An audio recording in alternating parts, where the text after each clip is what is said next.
നാം പ്രാർത്ഥിക്കുന്നത് ദൈവത്തോടാണ്. നമ്മളുടെ പ്രാർത്ഥന കേൾക്കേണ്ടതും നമുക്ക് വേണ്ടി പ്രവർത്തിക്കേണ്ടതും ദൈവമാണ്. അങ്ങനെയാണെങ്കിൽ ആ ദൈവം വേഷത്തിൽ മനുഷ്യനായി ഈ താണഭൂമിയിലേക്ക് ഇറങ്ങി വന്ന് പറഞ്ഞൊരു വാക്യം, യേശു ക്രിസ്തു പറഞ്ഞ വാക്യം, മത്തായി സുവിശേഷം 6-ാം അധ്യായം 6-ാം വാക്യം, Matthew chapter 6 word 6. But when you pray, go into your inner room, close your door and pray to your Father who sees what is done in secret will reward you.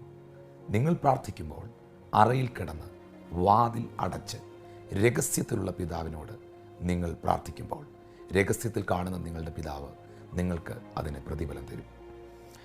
എങ്ങനെ പ്രാർത്ഥിക്കണം എന്നുള്ള ചോദ്യത്തിന് എത്ര സിമ്പിളായി, എത്ര വ്യക്തമായി യേശു ക്രിസ്തു മറുപടി പറയുന്നു.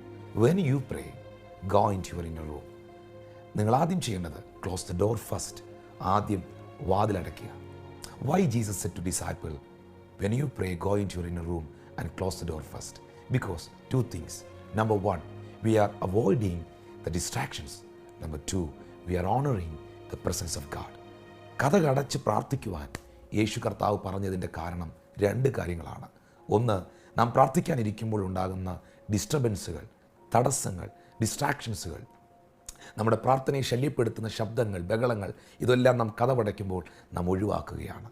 രണ്ട്, നാം കതകടച്ച് ദൈവസന്നിധിയിൽ ഇരുന്ന് പ്രാർത്ഥിക്കുമ്പോൾ നാം ദൈവ സാന്നിധ്യത്തോട് കാണിക്കുന്ന ഒരു ബഹുമാനമാണത്.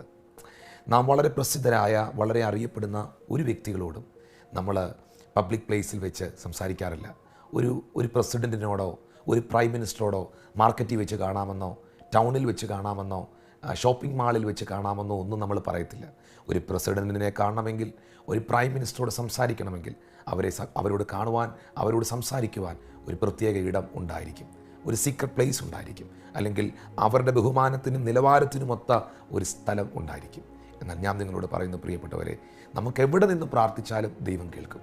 കുടിലിരുന്ന് പ്രാർത്ഥിച്ചാലും, കൊട്ടാരത്തിലിരുന്ന് പ്രാർത്ഥിച്ചാലും, കാറിലിരുന്ന് പ്രാർത്ഥിച്ചാലും, കിച്ചണിൽ നിന്ന് പ്രാർത്ഥിച്ചാലും, ഡ്രൈവ് ചെയ്യുമ്പോൾ പ്രാർത്ഥിച്ചാലും, നടക്കുമ്പോൾ പ്രാർത്ഥിച്ചാലും, നിങ്ങൾ എവിടെ നിന്ന് പ്രാർത്ഥിച്ചാലും, ഏതു സാഹചര്യത്തിൽ നിന്ന് പ്രാർത്ഥിച്ചാലും ദൈവം കേൾക്കും. പക്ഷേ എപ്പോഴെങ്കിലും നിങ്ങളുടെ ജീവിതത്തിൽ ഒരു ദിവസം ഒരു ഡിവോഷൻ ടൈം വേണം. ദൈവത്തിന് വേണ്ടി മാത്രം മാറ്റിവെക്കുന്ന ഒരു സമയം. ആ സമയം നിങ്ങൾ പ്രാർത്ഥിക്കുമ്പോൾ കർത്താവ് പറയുന്നു, കതകടച്ച് ഒറ്റയ്ക്ക് വന്നിരുന്ന് രഹസ്യത്തിൽ കാണുന്ന പിതാവിനോട് നിങ്ങൾ പ്രാർത്ഥിക്കുക.